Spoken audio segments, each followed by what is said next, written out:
Hello students, कैसे हो सभी। जैसे कि हम बात कर रहे थे अब रिप्रोडक्टिव सिस्टम में, जिसमें फीमेल रिप्रोडक्टिव सिस्टम चल रहा था अपना, जिसके अंदर हम एक्सटर्नल ऑर्गन्स पढ़ लिए थे। अब इंटरनल ऑर्गन्स की बात हो रही है, जिसमें वेजाइना और यूट्रस कंप्लीट कर लिया था। ठीक है। उसके बाद इस जो नेक्स्ट लेक्चर है अपना, जिसमें फेलोपियन ट्यूब और ओवरी दोनों इसमें क्लियर करेंगे। ठीक है, देखते हैं। देखो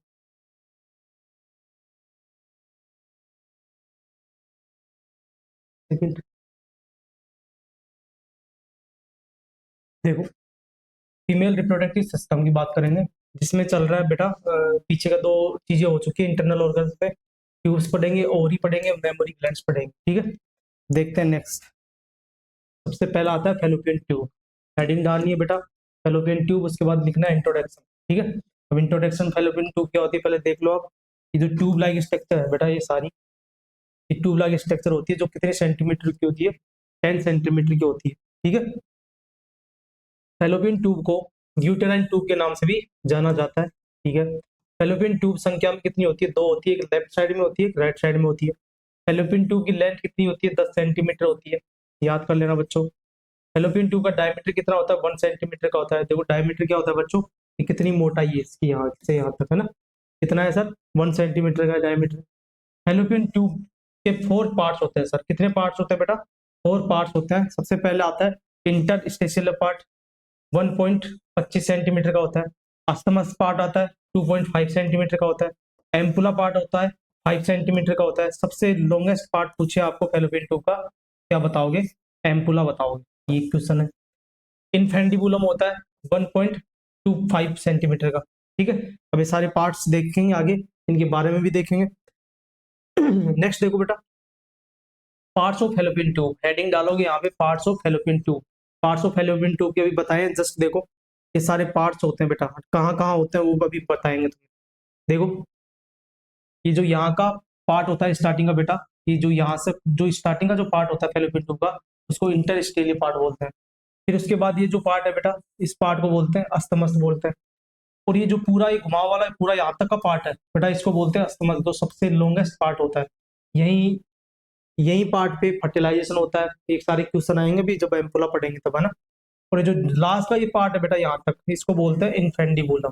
ठीक है। और जिसके ऊपर देखो ये बारीक बारीक फिंगर लाइक स्ट्रक्चर है ये। ठीक है, इनके बारे में पढ़ेंगे, जिनको क्या बोलते हैं, फ्लेंगी बोलते हैं ना। देखो इधर फिम्बरी या फ्लेंगी ना, फिम्बरी बोलते हैं, जो देखो फिंगर लाइक स्ट्रक्चर होती है। अब देखो इसमें पढ़ेंगे सभी के एक एक करके। इंटरस्टेलर पार्ट, यह फेलोपियन ट्यूब का स्मॉलेस्ट पार्ट होता है, और यह पार्ट नैरो होता है। क्या होता है सर? सबसे छोटा पार्ट होता है। और यहाँ नैरो का मतलब यहाँ पे थोड़ी सी देखो झुकती है फेलोपियन ट्यूब, ऐसे आके ऐसे नीचे की तरफ झुकेगी, तो थोड़ा नैरो पार्ट होता है। ठीक है। और क्या होता है सर, इसकी लेंथ 1.25 सेंटीमीटर इसकी लेंथ होती है। नेक्स्ट आता है एम्पुला। इस एम्पुला में बहुत सारे क्वेश्चन बनते हैं छोटे छोटे, वो भी कवर कराएंगे। यह फेलोपियन ट्यूब का एंटीरियर पार्ट होता है। क्या होता है? आगे का पार्ट होता है। देखो आगे की तरफ दिखाई दे रहा है ये एम्पुला वाला पार्ट। ये लार्जेस्ट पार्ट होता है। ये क्वेश्चन बन गया कि फेलोपियन ट्यूब का सबसे लार्जेस्ट पार्ट आपसे पूछे तो क्या होता है? एम्पुला होता है। नेक्स्ट, कितनी लेंथ होती है सर इसकी? 5 सेंटीमीटर होती है। फेलोपियन ट्यूब के इस पार्ट में क्या होता है? फर्टिलाइजेशन होता है। ये क्वेश्चन है बेटा, आपको पूछ ले फर्टिलाइजेशन कहाँ होता है। पहली बात तो दो ऑप्शन आ सकते हैं, पहले तो फेलोपियन ट्यूब को दोगे, फेलोपियन ट्यूब में अंदर से भी पूछे आपको तो किस में होता है फर्टिलाइजेशन? एम्पुला पार्ट में। फर्टिलाइजेशन होता क्या है बेटा, बाहर से जो स्पर्म आएंगे वो फेलोपियन ट्यूब में चले जाते हैं, आधे इधर चले जाते हैं, आधे इधर चले जाते हैं। और इसमें मौजूद रहता है ओवम। ठीक है, 14वें दिन पे जब ओवम और फर्टिलाइजेशन दोनों यहाँ पे आके क्या करते हैं, अपना निषेचन करते हैं इस एरिया में। मेल स्पर्म और फीमेल गैमेट्स, मेल गैमेट्स दोनों यहाँ पे मिलते हैं, तो मिलने की प्रक्रिया होती है फर्टिलाइजेशन। ठीक है। तो वो कहाँ होता है? एम्पुला पार्ट में होता है। फिर यहाँ पे फर्टिलाइजेशन होने के बाद फिर वो जायगोट बनता है ना, जो धीरे धीरे नीचे की तरफ आता है बेटा, मोरूला बनता है, फिर यहाँ पे आके इम्प्लांट हो जाता है। नेक्स्ट देखो, नेक्स्ट आता है तुम्हारा अस्थमस पार्ट। ठीक है। अस्थमस पार्ट जस्ट इंटरस्टेनियस के आगे होता है। देखो थोड़ा थिक हो गया पार्ट। यह फेलोपियन ट्यूब का थिकेस्ट पार्ट होता है। ठीक है। ये नैरो होगा, ये थोड़ा मोटा होगा। और इसकी लेंथ कितनी होती है बच्चों? 2.5 सेंटीमीटर होती है। नेक्स्ट देखो, इनफेंडिबुलम सबसे लास्ट वाला पार्ट होता है। इनफेंडिबुलम ये वाला पार्ट, ये ठीक है, तो थोड़ा ब्रॉड होता है, थोड़ा चौड़ा होता है पार्ट, है ना। देखो अभी इसमें पढ़ेंगे भी। यह फेलोपियन ट्यूब का सबसे ब्रॉडेस्ट पार्ट होता है सर। ठीक है, ब्रॉडेस्ट का मतलब ये थोड़ा चौड़ा पार्ट होता है। और इसकी लेंथ कितनी होती है? 1.25 सेंटीमीटर इसकी लेंथ होती है। इनफेंटिबुलम के लास्ट पार्ट पे क्या होती है सर? फिम्ब्राई होती है। अभी मैंने बताया था ये फिम्ब्राई होती है ना, फिंगर लाइक स्ट्रक्चर बनी है ना, ये फिम्ब्राई होती है। ये क्या करती है देखो, ये जो एरिया है ये होता है बेटा ओवरी। क्या होता है? ओवरी। इस ओवरी से 14 दिन पे बनता है ओवम। उस ओवम को क्या करती है फिम्बरी, इसको कैच करके इस पार्ट में डालने का काम करती है, फैलोपियन ट्यूब में डालने का काम करती है। देखो नेक्स्ट, एंगल्फ करती है एक तरह से किसको, यहाँ से ओवम को लेकर। नेक्स्ट देखो, ये फिम्ब्राई फिंगर लाइक, देखो फिंगर लाइक स्ट्रक्चर होती है, और यह फिम्ब्राई ओवरी के ओवम को लेकर फैलोपियन ट्यूब में प्रवेश करवाती है। क्या करती है सर? ओवरी से ओवम को लेकर उसको कैच करती है, ठीक है। कैच करने के बाद उसको किस में डालती है? आपके खुद के फैलोपियन ट्यूब के अंदर वो डाल लेती है। फिर ये ओम चलता है, यहाँ से मूवमेंट होता है, मूवमेंट होके कहाँ पहुंच जाता है? तो एम्पुला पार्ट में पहुंच जाता है, और वहां जाके फर्टिलाइजेशन होना स्टार्ट हो जाता है अगर बाहर से स्पर्म आते हैं तो। नेक्स्ट देखो, नेक्स्ट आती है लेयर, फंक्शन, फैलोपियन ट्यूब। दो तीन तीन चीजें पढ़ रहे हैं इसमें, फंक्शन पढ़ रहे हैं और लेयर्स पढ़ रहे हैं। देखो, layers of the fallopian tube, इसमें तक 3 प्रकार की लेयर प्रेजेंट होती है। जो ट्यूब बनी हुई है ना, ये ट्यूब, इस ट्यूब में क्या होती है? 3 प्रकार की लेयर होती है। इनर लेयर इनर की तरफ रहेगी, मिडिल लेयर बीच में रहेगी, आउटर लेयर जो प्रोटेक्टिव लेयर होती है वो।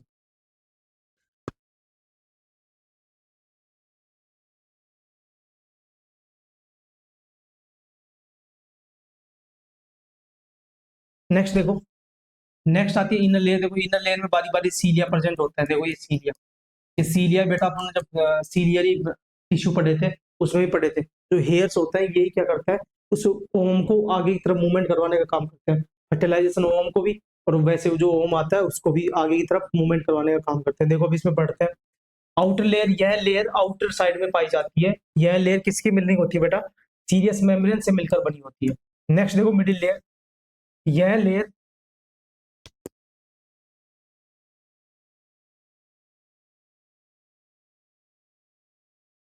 यह लेयर मिडिल में पाई जाती है।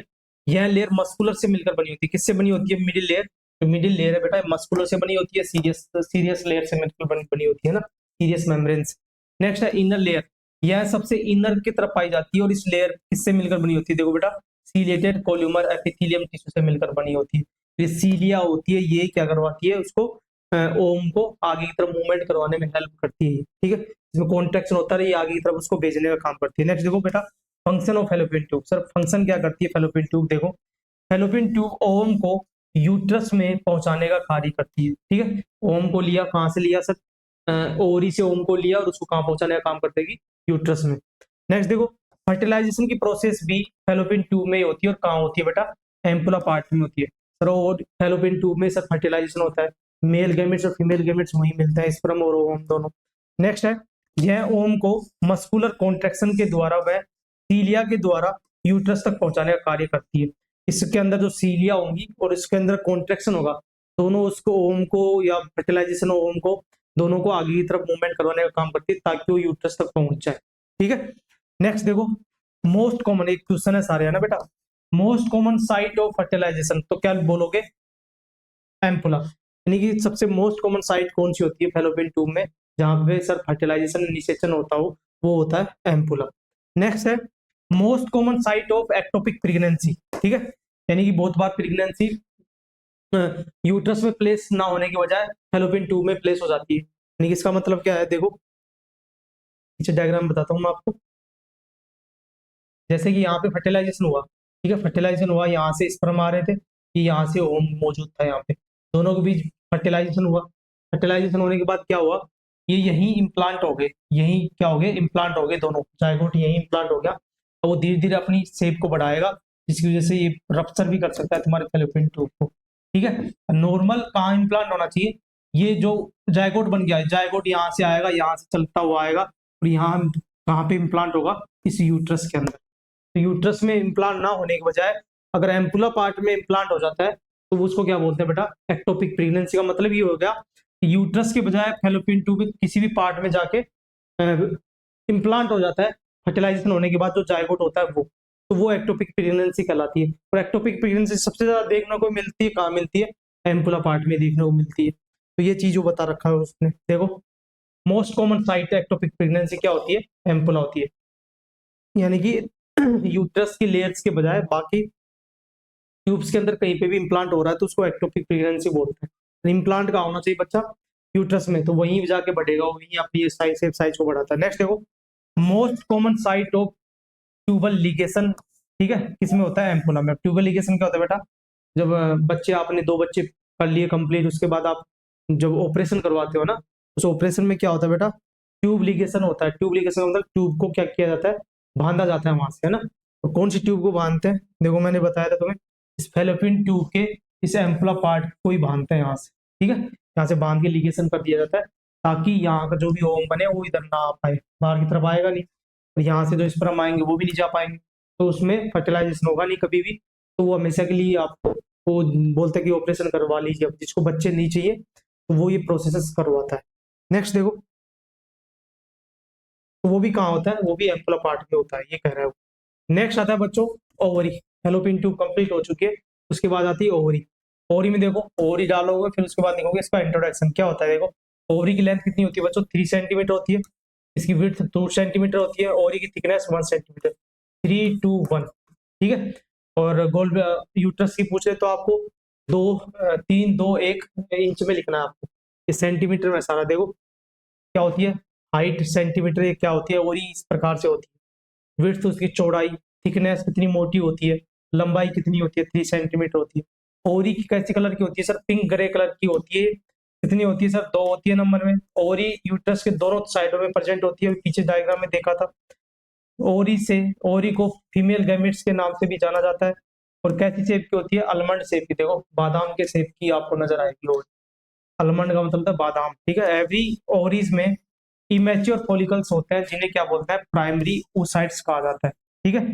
जो ओवरी होता है, उस ओवरी के अंदर क्या होता है? इमेच्योर फॉलिकल्स प्रेजेंट होता है। तो इमेच्योर फॉलिकल्स क्या होते हैं बेटो? ये जब फीमेल अपने साथ ही लेके आती है, ठीक है, जब प्यूबर्टी के बाद ही मैच्योर होना स्टार्ट हो जाता है, 13 साल के बाद, जब हार्मोन्स लेवल उनका बढ़ता है, पूरी मैच्योर हो जाती है ऑर्गन्स, उसके बाद फेलोपियन ट्यूब्स भी मैच्योर होना स्टार्ट हो जाता है। इनको फेलोपियन ट्यूब्स फॉलिकल्स प्रेजेंट होते हैं किसमें? ओवरी के अंदर ही प्रेजेंट रहेंगे बहुत सारे, ठीक है। तो वो एक एक फॉलिकल्स हर पीरियड्स के अंदर मैच्योर होता रहता है। तो मैच्योर कौन करता है वो भी अभी आगे पढ़ेंगे, ओवरी पढ़ेंगे तब, ठीक है। तो उसको जो सबसे पहले बनाया है फॉलिकल्स, तो उसको बोलते हैं प्राइमरी oocyte कहा जाता है, यानी कि अभी मैच्योर नहीं हुई। मैच्योर होने के बाद क्या बनेगा इनसे? ओवम बनेगा। फॉलिकल्स ही क्या होने से कोई भी फल पकता है, पकने के बाद जैसे कोई भी फल है, पकने के बाद क्या हो जाता है? मैच्योर हो जाता है, फिर उसके बाद वो गिरने लग जाता है पेड़ से। तो ऐसे ही इसमें होता है, फॉलिकल्स बना, फॉलिकल्स बनने के बाद वो मैच्योर हुआ, मैच्योर होने के बाद वो क्या होगा? ओवम के रूप में बाहर निकलेगा बच्चों। तो फॉलिकल्स से बन रहा है वो। जो अभी मैच्योर नहीं हुए उनको क्या बोलते हैं? प्राइमरी oocytes कहा जाता है। नेक्स्ट देखो, पार्ट ऑफ ओवरी। ओवरी के बेटा 3 पार्ट होते हैं, जर्मिनल एपिथेलियम, कोर्टेक्स और मेडुला, ठीक है। जर्मिनल एपिथेलियम तो बाहर का पार्ट होता है, कोर्टेक्स उसके अंदर वाला पार्ट होता है, और मेडुला फिर सबसे अंदर वाला पार्ट होता है। अभी देखो ओवरी की, अब स्ट्रक्चर की बात कर रहे हैं, 3 पार्ट अभी बताए हैं आपको, जर्मिनल एपिथेलियम, मेडुला और कोर्टेक्स। तो तीनों लेयर्स के भी इसमें बात करेंगे अपन। तो सेम ऐसे कैसे आप डायग्राम बना सकते हो एग्जाम में, है ना। स्ट्रक्चर ऑफ ओवरी पूछेगा उस समय। देखो इसमें सबसे पहला आती है germinal epithelium layer. Germinal epithelium layer क्या होती है बेटा? देखो ये जो बाहर वाली पूरी लेयर है, ये पूरी क्या है? जर्मिनल एपिथेलियम, ठीक है। उसके बाद आता है मेडुला। मेडुला पार्ट कौन सा होता है बच्चों? जो ये बीच वाला देखो पार्ट दिख रहा है ना आपको बेटा, इसके अंदर क्या रहती है? Blood vessels, nerve vessel supply, blood supply present होती है इसके अंदर, उसको बोलते हैं मेडुला पार्ट। उसके बाद आता है कोर्टेक्स। कोर्टेक्स वाला पार्ट क्या होता है बेटा? तो ये सारे फॉलिकल्स प्रेजेंट हो रहे हैं, देखो ये सारे फॉलिकल्स प्रेजेंट हो रहे हैं बेटा, इसको क्या बोलते हैं? कोर्टेक्स कहा जाता है। क्या कहा जाता है? कोर्टेक्स। ये पार्ट को मैं लिख देता हूँ यहाँ पे, इस पार्ट को क्या कहते हैं? कोर्टेक्स कहते हैं, ठीक है। 3 पार्ट हो गए। जर्मिनल एपिथेलियम बाहर वाली कवरिंग लेयर होगी, फिर उसके बाद ये जो फॉलिकल्स प्रेजेंट हो रहे हैं बेटा ये सारे, तो इसको बोलते हैं कोर्टेक्स। जहाँ पे ब्लड वेसल्स प्रेजेंट होती है उसको बोलते हैं मेडुला। अब बात करेंगे सारा कोर्टेक्स पार्ट की। देखो सबसे पहले देखो, जब फीमेल के अंदर जो यानी जन्मजात यानी जो पैदा होके आती है, उसी समय ये क्या होता है? फॉलिकल्स इसकी ओरी के अंदर रहता है फीमेल्स की में। तो ये सारे फॉलिकल्स यहाँ पे रखे हुए हैं, ठीक है। इनको बोलते हैं अपन प्रीमोडियल फॉलिकल्स। क्या बोलते हैं? प्रीमोडियल फॉलिकल्स बोलते हैं इनको, जो पड़े हुए हैं। तो ये धीरे धीरे जब फीमेल 13 ईयर्स की हो जाती है, 13 साल क्रॉस कर जाती है, उसके बाद मैच्योरिटी आना स्टार्ट हो जाती है उसके अंदर, उस समय फॉलिकल्स मैच्योर होना स्टार्ट हो जाते हैं। अब इनको सर मैच्योर कौन करता है? देखो थोड़ा सा मैं हार्मोन्स बता देता हूँ आपको। पिट्यूटरी ग्लैंड होती है बच्चों, है ना। पिट्यूटरी ग्लैंड के दो पार्ट होते हैं, एक तो होता है एंटीरियर पिट्यूटरी ग्लैंड, यानी कि दो पिट्यूटरी ग्लैंड बनी हुई है, तो इसको देखो पियर शेप की होती है, पी शेप की, है ना, मटर के दाने की शेप की होती है। कहाँ प्रेजेंट होती है? आपके ब्रेन के अंदर प्रेजेंट होती है, ठीक है। मास्टर ग्लैंड्स होती है। नॉर्मल इसकी बात कर लेते हैं, आगे एंडोक्राइन सिस्टम में पढ़ेंगे इसको अच्छे से। तो इसमें दो पार्ट होते हैं, एंटीरियर, दूसरा होता है पोस्टीरियर। एंटीरियर वाले पार्ट से बहुत सारे हार्मोन्स रिलीज होते हैं, बहुत सारी ग्लैंड्स को कंट्रोल करने का काम करती है। तो यहाँ पे मेन हम दो बात करेंगे, एक तो होता है बेटा एफएसएच और दूसरा होता है एलएच। एफएसएच हार्मोन क्या होता है? फोलिकुलर स्टिमुलेटिंग हार्मोन होता है, जो क्या करता है, सर जो फोलिकल्स पड़े हुए हैं, ठीक है, प्रीमोडियल फोलिकल्स पड़े हुए हैं, इन फोलिकल्स को मैच्योर करने का काम करती है, क्योंकि तब ये मैच्योर होंगे तभी उस मैच्योर होने के बाद उसमें से ओम निकलेगा, ठीक है। जैसे कोई भी फल पकता है, पकने के बाद वो गिरता है, वैसे ये प्रोसेस होती है यहाँ पे भी, है ना। तो इसको पकाने का काम कौन कर रहा है बेटा? स्टार्टिंग करेगा फॉलिकुलर स्टिमुलेटिंग हार्मोन, ठीक है, एफएसएच हार्मोन। और एफएसएच हार्मोन कहाँ से रिलीज हो रहा है बेटा? एंटीरियर पिट्यूटरी ग्लैंड से रिलीज हो रहा है। और दूसरा आता है एलएच हार्मोन। ये एलएच हार्मोन भी काम करेगा, कब करेगा? जो अभी आगे पढ़ेंगे। जो ओवुलेशन हो रहा है ना, बाहर ओवम निकल रहा है, इससे टूट के बाहर की तरफ निकल रहा है, तो यहाँ पे ये काम करता है एलएच हार्मोन, ठीक है। अब इसमें वापस बात करते हैं, यहाँ क्या हुए, फोलिकल्स पड़े हुए हैं, ठीक है। इसके बाद जन्मजात रहते हैं फीमेल के पास, ठीक है, पैदा होती है, उसके बाद फिर मैच्योर होने के बाद ये क्या हो जाता है, इनके काउंट इसके अंदर पहले से रहता है, ठीक है। अभी एक एक फॉलिकल्स हर महीने क्या हो रहता है, मैच्योर होता रहता है हर महीने, ठीक है, क्योंकि हर महीने पीरियड्स आते हैं फीमेल्स के अंदर, उस समय मैच्योर होता रहता है। तो उसके बाद देखो, सबसे पहले जो फॉलिकल्स उठेगा, एक जो क्या लेगा, एफएसएच हार्मोन लेगा, उसकी वजह से एक फॉलिकल्स क्या होने लग जाएगा, मैच्योर होने लग जाएगा, जिसको बोलते हैं बेटा प्राइमरी फॉलिकल्स। क्या बोलते हैं? प्राइमरी फॉलिकल्स, ठीक है। देखो प्राइमरी फॉलिकल्स बन गया। अब प्राइमरी फॉलिकल्स धीरे धीरे किसमें चेंज होगा बेटा? ये प्राइमरी फॉलिकल्स है, उसके बाद प्राइमरी फॉलिकल्स चेंज हो जाएगा, धीरे धीरे बड़ा होता रहेगा ये, है ना। और इसकी जो सेल्स होगी इसके अंदर, वो डिवाइडेशन होता रहेगा, फ्लूइड भी रहता है इसके अंदर जो इसको न्यूट्रिशन प्रोवाइड करता है। दूसरी होती है बेटा सेकेंडरी फॉलिकल्स बन जाएगा, प्राइमरी फॉलिकल्स से सेकेंडरी फॉलिकल्स बन जाएगा। और बेटा इनको बोलते हैं प्रीमोडियल फॉलिकल्स। क्या बोलते हैं? प्रीमोडियल फॉलिकल्स बोलते हैं, जो पड़े हुए हैं यहाँ पे, है ना। तो यहाँ पे इसके चारों तरफ दीवारों पे यहाँ पे बहुत ज्यादा परसेंट होते हैं।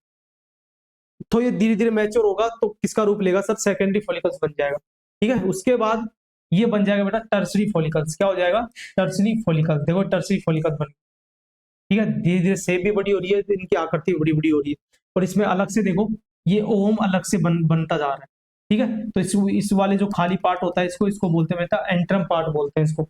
नेक्स्ट देखो, ये पूरा मैच्योर हो चुका है बच्चों, ठीक है, पूरा मैच्योर हो गया और दीवार के पास आ गया, जस्ट कहाँ आ गया? जस्ट दीवार के पास आ गया।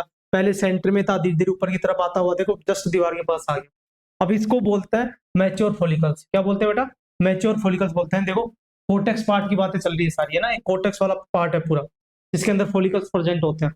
नेक्स्ट है फॉलिकुलर सेल्स, ठीक है। अब ये जो इसके अंदर है, जो कौन सी सेल्स होती है, चारों तरफ फॉलिकुलर सेल्स होती है सर, जो फॉलिकल्स का धीरे धीरे मैच्योरेशन करने का काम कर रही थी। अब लास्ट में देखो बेटा, ये लास्ट में किसमें चेंज हो जाएगा?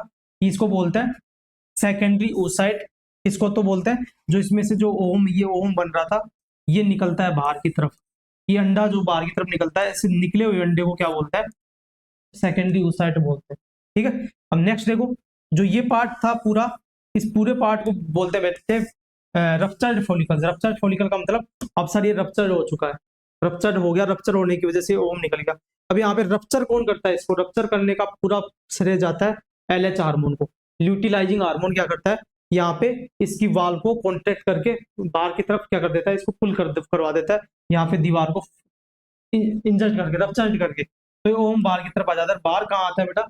जस्ट मैंने बताया था, ओरी को कौन पकड़ के रखता है वहां पे, लिगामेंट से, लिगामेंट से जस्ट ऊपर आती है।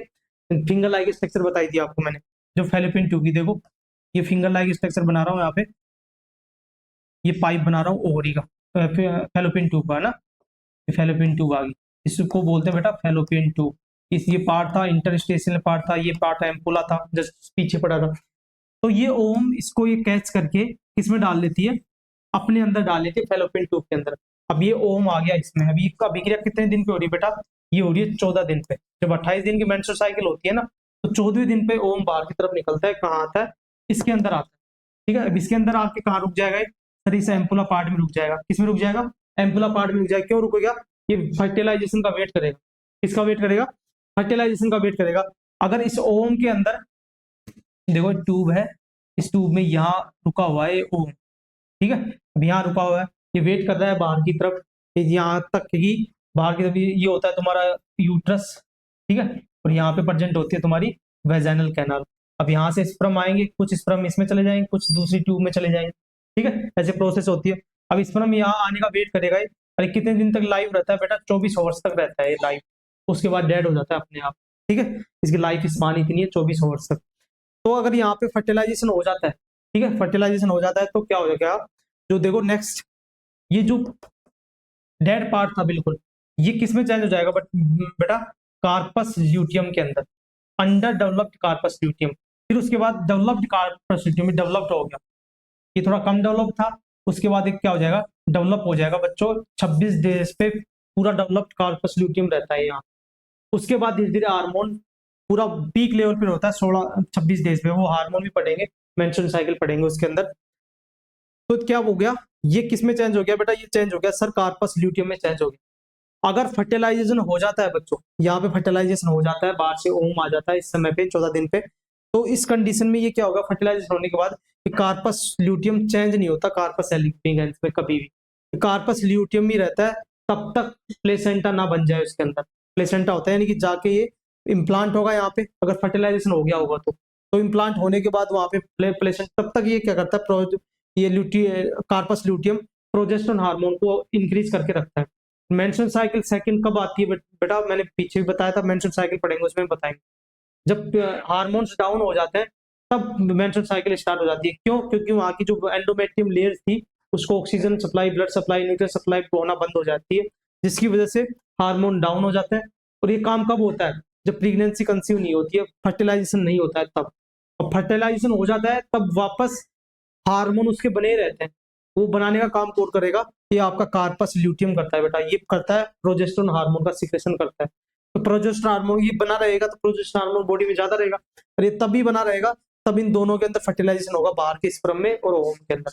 और ओवम अगर फर्टिलाइजेशन नहीं होता है तो दूसरी मेंस्ट्रुअल साइकिल आने के लिए तैयार रहती है। तो अगर नहीं होता है फर्टिलाइजेशन तो ये तुरंत चेंज हो जाता है बेटा कार्पस एल्बिगेंस के अंदर, देखो कार्पस एल्बिगेंस बन गया, ये बिल्कुल डेड पार्ट है। फिर ये अभिक्रिया 28 दिन के होने के बाद फिर वापस 1 तारीख से स्टार्ट हो जाती है, 1 से ये पूरा टाइम पीरियड है 14 दिन का, ये 14 दिन का टाइम पीरियड हो गया, ठीक है। और यहाँ से जो ओम आ गया, ओम के बाद ये तो टाइम पीरियड है, ये बेटा होता है 14 से 28 दिन का टाइम पीरियड होता है, ठीक है। तो ऐसे करके 14 से 28 दिन का टाइम पीरियड हो गया, ये यहाँ से यहाँ तक 14 दिन का टाइम पीरियड हो गया। 14 दिन पे ओम निकल गया, ओम निकलने के बाद जो लास्ट के 15 से 28 दिन बचते हैं उसके अंदर ये प्रोसेस होती है, कार्पस ल्यूटियम किस में चेंज होता है, कार्पस एल्बिगेंस में चेंज होता है। कब होता है, किस कंडीशन में होता है, जब फर्टिलाइजेशन नहीं होता है, अगर ओवम और स्पर्म नहीं मिलते तब, और अगर वो दोनों मिल जाते हैं तो उस कंडीशन में कार्पस एल्बिगेंस में चेंज नहीं होता, कार्पस ल्यूटियम में रहता है। कार्पस ल्यूटियम में रहने का मतलब ये है कि तो आपका प्रोजेस्टेरोन लेवल को बनाए रखेगा ही। अगर ये इसमें चेंज हो गया तो आपका कार्पस ल्यूटियम हार्मोन लेवल को डाउन कर देता है, प्रोजेस्टेरोन को, जिसकी वजह से नेक्स्ट मेंस्ट्रुअल साइकिल स्टार्ट हो जाती है उसके अंदर, फीमेल के अंदर। तो ये सारा ओवरी के पार्ट्स है, ये सारा आप मेंस्ट्रुअल साइकिल में पढ़ेंगे, जो आपको पूरा क्लियर करवा दूंगा मैं, है ना। देखो अब नेक्स्ट, ठीक है, ये डायग्राम बना लेना, जो भी एग्जाम में पूछ सकता है आपको, है ना, ओवरी का क्या होता है, कैसे क्या बन रहे हैं सर, ओम कैसे बन रहा है। नेक्स्ट देखो बच्चों, नेक्स्ट आता है, देखो ये उसका डायग्राम 3D डायग्राम है, जो थोड़ा देख लेना आपको अच्छा लगे तो। नेक्स्ट है parts of ovary. Sir ovary के कौन कौन से पार्ट होते हैं, अभी बताया जस्ट, जर्मिनल एपिथेलियम होता है, कोर्टेक्स होता है, मेडुला होता है। आप देखो इसमें, यह ओवरी को सिंपल लेयर के द्वारा कवर करता है, बाहर की तरफ कवर करके रखता है। यह सिंपल एपिथेलियम टिश्यू से मिलकर बना होता है बच्चों, और यह कोर्टेक्स एंड मेडुला को कवर करने का काम करता है, ठीक है sir.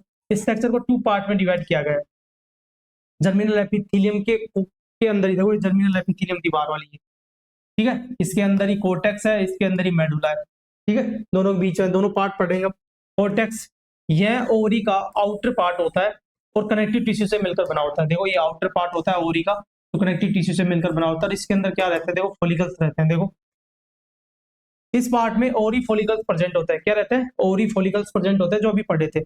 Every primary oocytes follicle sales से एक ग्रुप के रूप में चारों ओर घिरे होते हैं, और ये मैच्योर फॉलिकल्स का फॉर्मेशन करते हैं, ठीक है। इसके अंदर क्या रहते हैं सर, प्राइमरी फॉलिकल्स से लेकर लास्ट में मैच्योर फॉलिकल्स तक का निर्माण किसी फेज में होता है, किस में होता है, इस कोर्टेक्स पार्ट में होता है। नेक्स्ट देखो, एंटीरियर पिट्यूटरी ग्लैंड द्वारा अभी मैंने बताया था FSH folic stimulating hormone release होता है बेटा, और यह प्रीमोडियल फॉलिकल्स को मैच्योर करने का काम करता है। प्रीमोडियल फॉलिकल्स मैंने देखो भी जस्ट बताया था पीछे बेटा, ये जो पड़े हुए हैं ना ये होता है प्रीमोडियल फॉलिकल्स। अब इनको मैच्योर करने का काम कौन करता है? एफएसएच हार्मोन करता है। कौन करता है?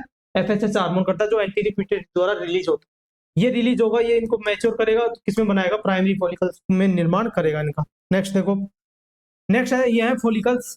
जो फॉलिकल्स है देखो, ये बेटा जो फॉलिकल्स बन रहे हैं, इन फॉलिकल्स के द्वारा एक हार्मोन निकलता है जिसको बोलते हैं बेटा एस्ट्रोजन हार्मोन। क्या होता है? Oestrogen hormone. जैसे जैसे जैसे मैच्योर होंगे, जैसे जैसे बड़े बनेंगे, वैसे वैसे हार्मोन लेवल बढ़ता रहेगा। तो पीक लेवल का एस्ट्रोजन होता है सर 12 से 13 दिन, 12 डेज पे क्या होता है? इस एस्ट्रोजन हार्मोन का बहुत ज्यादा लेवल होता है, क्योंकि देखो बड़े मैच्योर बड़े फॉलिकल्स हो गए, बड़े फॉलिकल्स हो गए तो ज्यादा सिक्रेशन करेंगे एस्ट्रोजन का, तो एस्ट्रोजन का लेवल बढ़ जाता है 12 दिन डेज पे पूरा। फिर उसके बाद नीचे आपसे पूछे प्रोजेस्टेरोन हार्मोन कौन सीक्रेट करता है? प्रोजेस्टेरोन हार्मोन बेटा ये करता है कार्पस ल्यूटियम। ठीक है, अब प्रोजेस्टेरोन हार्मोन पूछ ले तो प्रोजेस्टेरोन हार्मोन कौन सीक्रेट करता है? कार्पस ल्यूटियम सीक्रेट करता है। कुल मिला के ओवरी के दो हार्मोन होते हैं बेटा, एस्ट्रोजन हार्मोन और प्रोजेस्टेरोन हार्मोन। एस्ट्रोजन हार्मोन तो कौन, सारे क्वेश्चन है, एस्ट्रोजन हार्मोन तो कौन सीक्रेट करता है सर? फॉलिकल सीक्रेट करते हैं। कौन करते हैं? ओवरी के फॉलिकल सीक्रेट करते हैं। और एस्ट्रोजन प्रोजेस्टेरोन हार्मोन कौन करता है बेटा? कार्पस ल्यूटियम सीक्रेट करता है। कौन करता है? जो कार्पस ल्यूटियम था, तो ओम निकलने के बाद जो वेस्ट बचता है वो कार्पस ल्यूटियम होगा। ठीक है, तो दोनों हार्मोन कहां से आ रहे हैं सर? ओवरी के हार्मोन है। और आपसे पूछे एफएसएच हार्मोन कहां से रिलीज होता है, तो एफएसएच हार्मोन रिलीज होता है एंटीरियर पिट्यूटरी ग्लैंड से रिलीज होता है। ठीक है, तो इन दोनों को थोड़ा क्लियर कर लेना। नेक्स्ट देखो बच्चों, नेक्स्ट हम बात कर रहे हैं मेडुला की। ठीक है, देखो मेडुला में यह ओवरी का इनर पार्ट होता है, इनर पार्ट होता है जिसके अंदर अभी बताया था सर ब्लड, देखो ये इनर पार्ट हो गया, इसमें ब्लड वेसल्स प्रेजेंट होती है। बस देखो यह कोर्टेक्स के नीचे प्रेजेंट होता है और इसमें ब्लड वेसल्स और नर्व सप्लाई प्रेजेंट होती है सर। और इस पार्ट में कोर्टेक्स को ब्लड सप्लाई करने का भी कार्य करती है। तो ये ब्लड सप्लाई किसको भी करता है, साथ में इस कोर्टेक्स पार्ट को ब्लड सप्लाई करने का काम करता है। नेक्स्ट देखो, नेक्स्ट आता है ओवुलेशन और फंक्शन ओवरी। ठीक है, ओवरी के क्या फंक्शन होता है वो पढ़ रहे हैं इसमें। सबसे पहले डालेंगे ओवुलेशन। ठीक है, ओवुलेशन में देखो, ओवुलेशन में हेल्प कौन करता है? एलएच हार्मोन करता है। कौन करता है? अभी मैंने बताया था जब ओवुलेशन होता है, ओवुलेशन का मतलब जब अंडा निकलता है 14 दिन पे, तो उस समय ये क्या करता है? 12 हॉर्स पहले ही अपने लेवल को बढ़ा देता है एलएच हार्मोन, ल्यूटिलाइजिंग हार्मोन। जो कहां से सीक्रेट होता है बच्चों? एंटीरियर पिट्यूटरी ग्लैंड से सीक्रेट होता है ल्यूटिलाइजिंग हार्मोन। तो कब बढ़ता है सर? 14वें दिन से 12 हॉर्स से पहले ही अपने लेवल को बढ़ा देता है, ताकि ओम को बाहर निकाला जा सके, ओवुलेशन करवाया जा सके। ओवुलेशन होता है ओम अपनी जगह को छोड़कर फैलोपियन ट्यूब में चला जाता है। देखो नेक्स्ट, एवरी मंथ में एक फॉलिकल्स का डेवलपमेंट होता है और ये मेंस्ट्रुएशन साइकिल में एक ओम को भी बाहर निकालता है। देखो हर महीने एक ही फॉलिकल्स मैच्योर होता है और वो ही एक ओम बनाता है। ऐसे नहीं बहुत सारे फॉलिकल्स मैच्योर हो रहे हैं जिससे एक ओम बन रहा है, नहीं, एक फॉलिकल से ओनली क्या होगा बेटा? एक ही ओवरी से एक ही फॉलिकल से एक ही ओम निकलेगा बेटा। ठीक है, नेक्स्ट देखो, ओवुलेशन होने के बाद ग्राफियन फॉलिकल्स, देखो बेटा ग्राफियन फॉलिकल्स का एक हल्का येलो कलर का एक पार्ट बनता है, इसे कार्पस ल्यूटियम कहा जाता है। बेटा ये ओवरी के अंदर ही चल रहा है सारा, है ना, इसके अंदर ओवरी जो अभी पढ़ाई है जस्ट वो ही चल रहा है। देखो यानी कि ग्राफियन फॉलिकल्स का मतलब पूरे मैच्योर फॉलिकल्स बन गए, उसमें से ओम निकल गया। ओम निकलने के बाद क्या हो गया? जो एक येलो कलर का पार्ट बनता है, देखो ये जो बेटा येलो कलर का ये पार्ट बन रहा है, ये येलो कलर का जो पार्ट बन रहा है, इस येलो कलर को पार्ट को क्या बोलते हैं? कार्पस ल्यूटियम कहा जाता है। ठीक है, अभी देखो ये येलो कलर के पार्ट है जिनको क्या बोलते हैं? कार्पस ल्यूटियम कहा जाता है, ये येलो कलर के होते हैं। नेक्स्ट देखो, नेक्स्ट देखो, ओवुलेशन होने के बाद यदि फर्टिलाइजेशन नहीं होता है, देखो मैंने बताया था अभी, अगर ओवुलेशन के दौरान, ओवुलेशन का मतलब ये होता है कि ओम बाहर चला गया, निकल के कहाँ चला गया? फैलोपियन ट्यूब के एम्पुला पार्ट में चला गया, वहां पे अगर फर्टिलाइजेशन नहीं होता है, स्पर्म वहां पे अगर फीमेल 14 दिन पे अगर सेक्सुअल इंटरकोर्स नहीं करती है, तो उसके उसमें क्या होगा? जो पेनिस होगा वो अपने स्पर्म नहीं छोड़ पाएगा वहां पे, कहाँ पे? वेजाइनल कैनाल में, और वो स्पर्म नहीं पहुंच पाएंगे यहाँ पर। अगर 14 दिन पे 13-14 दिन पे अगर उन्होंने फर्टिलाइजेशन सेक्सुअल इंटरकोर्स कर लिया, उस कंडीशन में स्पर्म वेजाइनल कैनाल में चले गए, उसके बाद वेजाइनल कैनाल से आगे की तरफ मूव करेंगे तो फैलोपियन ट्यूब में चले जाएंगे। अब वहां पे अगर इसको मौजूद मिलता है ओम, तो ओम मौजूद मिलते ही स्पर्म उससे कनेक्ट हो जाएगा, कनेक्ट होने के बाद दोनों क्या होंगे? फर्टिलाइज हो जाएंगे, जिसकी वजह से आपको वो जायगोट में चेंज हो जाएगा। तो उस कंडीशन में ये कार्पस ल्यूटियम कभी भी चेंज नहीं होगा बच्चों। ठीक है, अगर नहीं होता है फर्टिलाइजेशन तब ये किस में चेंज हो जाता है, कार्पस एल्बिगेंस में चेंज हो जाता है, फिर इसका अस्तित्व नहीं रहता, कार्पस ल्यूटियम का खत्म हो जाता है। देखो ओवुलेशन होने के बाद यदि फर्टिलाइजेशन नहीं होता है तो इस कंडीशन में कार्पस ल्यूटियम किस में चेंज हो जाता है बच्चों, कार्पस एल्बिगेंस में चेंज हो जाता है। जो देखो वापस दिखा देता हूँ आपको, कि कार्पस एल्बिगेंस बन गया। जब फर्टिलाइजेशन नहीं होता है, फर्टिलाइजेशन हो गया तो यही रहेगा, ठीक है, ये चेंज नहीं होगा कार्पस एल्बिगेंस में। नेक्स्ट देखो, नेक्स्ट आता है बच्चों, नेक्स्ट ये और देख लो, ग्राफियन फॉलिकल्स बने, ओवुलेशन हुआ, कार्पस ल्यूटियम बना और कार्पस एल्बिगेंस बना। ये प्रोसेस होती है जब फर्टिलाइजेशन नहीं होता है तब, ठीक है। नेक्स्ट देखो, फॉलिकल्स एस्ट्रोजन हार्मोन सीक्रेट करते हैं, क्वेश्चन है बेटा। कार्पस ल्यूटियम से कौन सा हार्मोन सीक्रेट होता है, प्रोजेस्टेरोन हार्मोन सीक्रेट होता है। नेक्स्ट आता है फंक्शन, ठीक है, ओवरी के फंक्शन, ये दोनों हार्मोन याद कर लेना, एक एफएसएस भी बता दिया कहां से रिलीज होता है। नेक्स्ट देखो, ओम का फॉर्मेशन करते हैं सर, ठीक है, अभी बता दिया, ऊजेनेसिस बोलते हैं। ऊजेनेसिस किसको बोलते हैं, जब ओम का फॉर्मेशन हो जाता है उसको ऊजेनेसिस बोलते हैं। तो ओवरी में क्या हो रहा है, ओम का फॉर्मेशन हो रहा है 14वें दिन पे, जिसको बोलते हैं ऊजेनेसिस। नेक्स्ट आता है सर, एस्ट्रोजन हार्मोन का फॉर्मेशन करता है और प्रोजेस्टेरोन हार्मोन का सिक्रेशन करता है। अभी बताया जस्ट सर, ओवरी क्या बनाती है, एस्ट्रोजन हार्मोन बनाती है और प्रोजेस्टेरोन हार्मोन बनाती है। दोनों कहां से सीक्रेट होते हैं, तुम्हारी ओवरी से सीक्रेट होते हैं। और कौन बनाता है, फॉलिकल्स तो बनाते हैं सर एस्ट्रोजन हार्मोन, और कार्पस ल्यूटियम बनाता है सर प्रोजेस्टेरोन हार्मोन, ठीक है। जब फर्टिलाइजेशन नहीं होता है तो ये जो प्रोजेस्टेरोन हार्मोन है इसका लेवल डाउन हो जाता है, गिर जाता है, क्योंकि कार्पस ल्यूटियम चेंज हो जाता है कार्पस एल्बिगेंस में, इसलिए हार्मोन का लेवल डाउन होते ही तुम्हारी एंडोमेट्रियम लेयर है उसको क्या नहीं मिलती है, ऑक्सीजन सप्लाई, ब्लड सप्लाई नहीं मिल पाती, जिसकी वजह से डैमेज होकर ब्रेक डाउन होकर वापस ब्लीडिंग स्टार्ट हो जाती है फीमेल के अंदर 1 से 5 दिन के अंदर, ठीक है। तो ये ऐसे प्रोसेस चलती रहती है जो आपको क्लियर हो जाएगी मेंस्ट्रुअल साइकिल के अंदर। नेक्स्ट देखो, नेक्स्ट बेटा एक्सेसरी ऑर्गन्स, ठीक है, एक बार वापस एक बार कवर करवा देता हूँ आपको। बेटा रिप्रोडक्टिव चल रहा है फीमेल का, तो फीमेल में 2 पार्ट बताए थे आपको, एक्सटर्नल और इंटरनल। तो एक्सटर्नल पूरे कवर कर चुके हैं, इंटरनल पूरे कवर कर चुके हैं। उसके बाद आते हैं कुछ एक्सेसरी ऑर्गन जो इसमें साथ में सहयोग करते हैं। तो एक्सेसरी ऑर्गन में आपको ब्रेस्ट पढ़ाया जाएगा, ये सारी चीजें देखो। सबसे पहले आता है एक्सेसरी ऑर्गन जिसको बोलते हैं मेमरी ग्लैंड, क्या बोलते हैं, मेमरी ग्लैंड या ब्रेस्ट ग्लैंड, ठीक है। तो आपको ये क्वेश्चन भी पूछ सकता है ब्रेस्ट ग्लैंड के बारे में बताओ, या उसको दूसरा नाम क्या होता है, मेमरी ग्लैंड्स होता है। देखो, ब्रेस्ट स्टर्नम एंड एक्जिला के माध्यम ऊपर की ओर, सेकंड रिब्स पर, नीचे की ओर 6 रिब्स के बीच में प्रेजेंट होते हैं। देखो 1 2 1 2, सेकंड रिब्स 3 4 5 6, 6 रिब्स। इसका जो सरफेस एरिया बनता है बेटा यहां तक बनता है, लेफ्ट साइड 2 ब्रेस्ट होता है, तो इसका जो सरफेस एरिया होता है सेकंड रिब्स से 6 रिब्स के बीच में बनता है, और स्टर्नम के दोनों तरफ में और एक्जिला पे, देखो ये एक्जिला वाला पार्ट होता है बेटा, ये एक्जिला वाला पार्ट होता है, और ये बीच में ये जो पार्ट है इसको बोलते हैं बेटा स्टर्नम, स्टर्नम बोन बोलते हैं। देखो वो लाइन लिख रखी है इसमें, ब्रेस्ट स्टर्नम एंड एक्जिला के माध्यम ऊपर की ओर, ऊपर की ओर सेकंड रिब्स, नीचे की ओर 6 रिब्स के बीच में प्रेजेंट होता है। ये प्लेसमेंट बताया है, जगह बताइए ब्रेस्ट की। नेक्स्ट है ब्रेस्ट पेक्टोरियल रीजन में सुपरफिशियली प्रेजेंट होता है, पेक्टोरियल रीजन बोलते हैं इसको, जो सुपरफिशियली आगे की तरफ प्रेजेंट होता है, पेक्टोरियल मसल्स प्रेजेंट होती है बेटा, इसलिए इसको पेक्टोरियल रीजन बोल दिया। नेक्स्ट देखो, ब्रेस्ट फीमेल रिप्रोडक्टिव सिस्टम का क्या होता है, एक्सेसरी ऑर्गन होता है। इसका मुख्य कार्य मिल्क का सिक्रेशन करना होता है। इसका मुख्य कार्य क्या होता है बेटा, मिल्क का सिक्रेशन करना, ऑक्सीटोसिन को रिलीज करवाने का काम भी होता है, क्योंकि जब इसको कंप्रेस करोगे आप तो बॉडी में ऑक्सीटोसिन का रिलीजन बढ़ जाता है हमेशा, ठीक है। नेक्स्ट देखो, ब्रेस्ट नंबर में सब 2 होते हैं। ब्रेस्ट किससे बने होते हैं, एडिपोज टिश्यू से, ग्लैंडुलर टिश्यू से मिलकर बने होते हैं, ठीक है। तो ग्लैंडुलर टिश्यू का मतलब यहाँ पे ग्लैंड नुमा स्ट्रक्चर होती है, जिसके अंदर क्या बनता है सर, जो मिल्क बनता है, ठीक है। ग्लैंड्स क्या करती है, देखो ग्लैंडुलर टिश्यू ऐसे होते हैं, ऐसे ऐसे, इसके अंदर क्या होता है, मिल्क का इजेकुलेशन होता रहता है, जो मिल्क का सिक्रेशन इसके अंदर चलता रहता है। तो ये किससे बना, जब कब होगा मिल्क का सिक्रेशन, तब होगा जब प्रेगनेंसी कंसीव हो जाएगी, लेबर हो जाएगा, बच्चे को जन्म दे देगी माँ, उसके बाद मिल्क बनना स्टार्ट हो जाता है, ठीक है।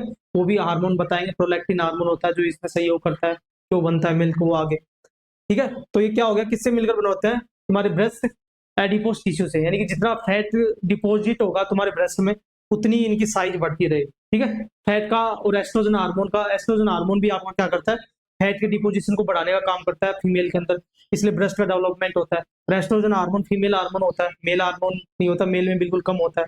अगर मेल में भी बढ़ जाएंगे एस्ट्रोजन हार्मोन तो भी उनके भी ब्रेस्ट का डेवलपमेंट होना स्टार्ट हो जाएगा, ठीक है। तो एस्ट्रोजन हार्मोन, फैट, ये सारे दोनों डिपेंड करते हैं तुम्हारे ब्रेस्ट की साइज को बढ़ाने के लिए। नेक्स्ट देखो, बेस्ट फीमेल प्यूबर्टी के टाइम अपनी साइज क्या होती है, ग्रोथ बढ़ाना स्टार्ट हो जाती है, और ये फीमेल में कंप्लीट रूप से डेवलप होते हैं, लेकिन मेल में अनडेवलप्ड होते हैं। ठीक है, मेल में डेवलप नहीं होते, फीमेल में डेवलप हो जाते हैं। नेक्स्ट देखो, स्ट्रक्चर ऑफ मेमोरी ग्लैंड। ठीक है, मेमोरी ग्लैंड के स्ट्रक्चर पढ़ेंगे बेटा। देखो, मेमोरी ग्लैंड फैट टिश्यू से मिलकर बनी होती है, अभी जस्ट बताया है।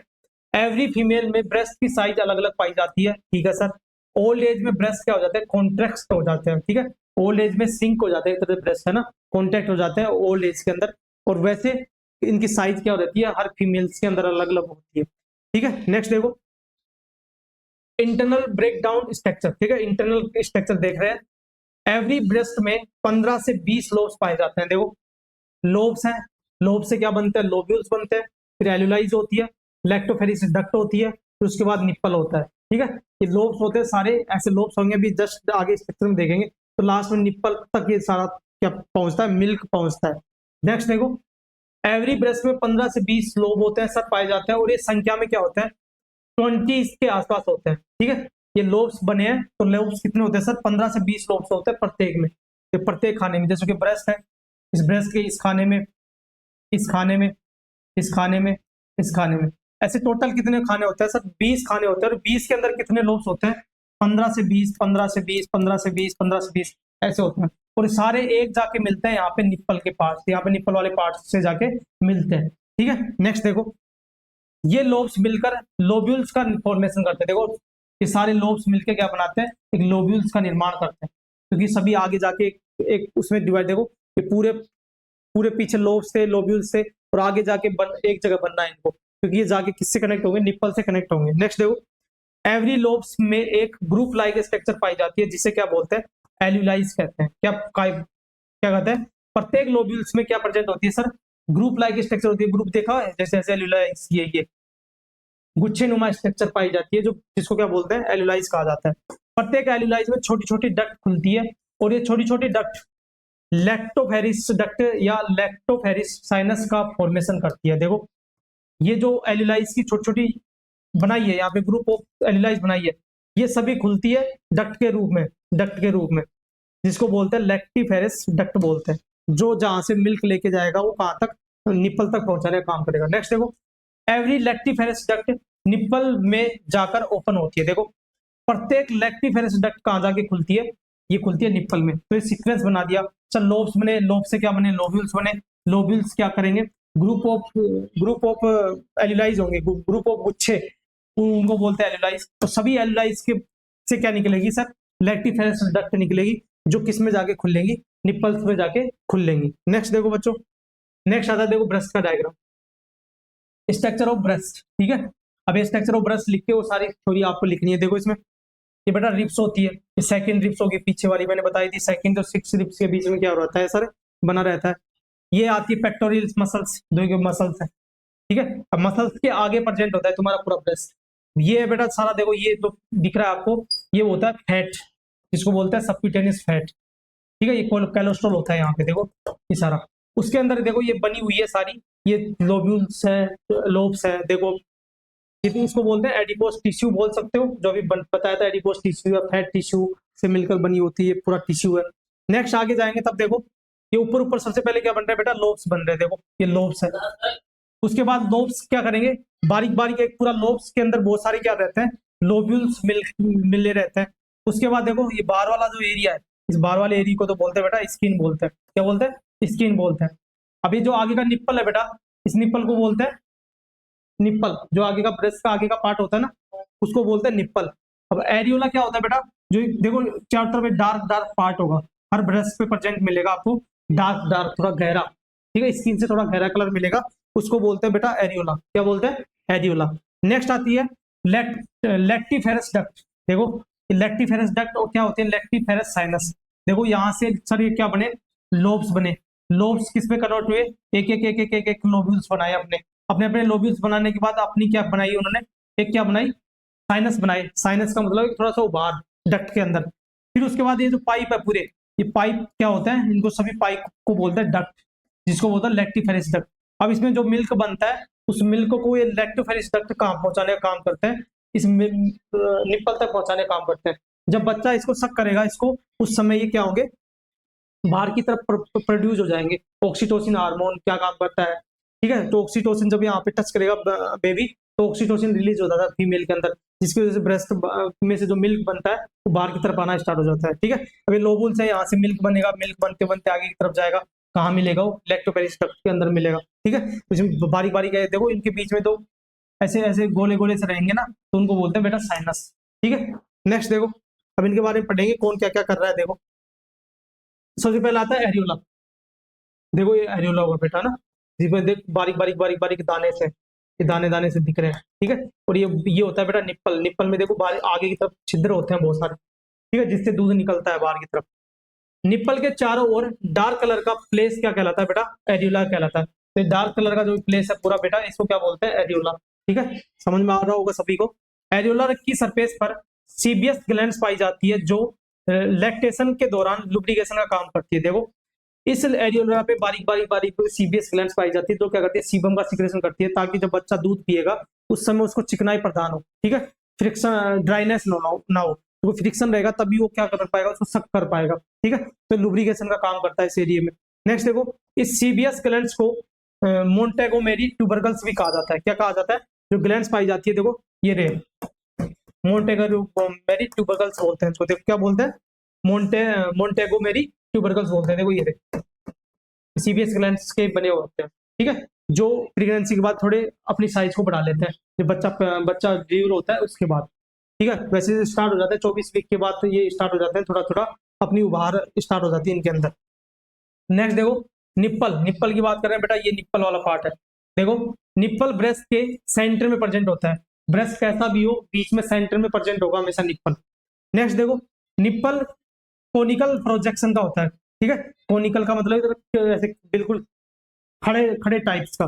नेक्स्ट देखो, निप्पल का कलर भी डार्क होता है, जैसे इसका कलर होता है वैसे थोड़ा थोड़ा इसका भी क्या रहता है, डार्क कलर रहता है। एवरी निप्पल पर 15 से 20 छिद्र पाए जाते हैं। देखो बेटा ये छिद्र बनाया ना, ये कितने होते हैं, 15 से 20, 15 से 20 ही छिद्र होते हैं। 15 से 20 से अपन पीछे क्या पढ़े थे सर, लोब्स होते हैं, ठीक है, लोब्यूल्स होते हैं। जो 15 से 20 आगे डक्ट, इससे सारी डक्ट आगे इससे मिल लेती है, ऐसे डक्ट बताइए, लैक्टोपेरिस डक्ट होती है जो हर छिद्र पे जाके मिल लेती है। नेक्स्ट देखो, देखो एवरी निप्पल पर 15 से 20 पोर्स होते हैं, और जो लैक्टोफेरिस के द्वारा मिल्क को बाहर निकालने का काम करते हैं।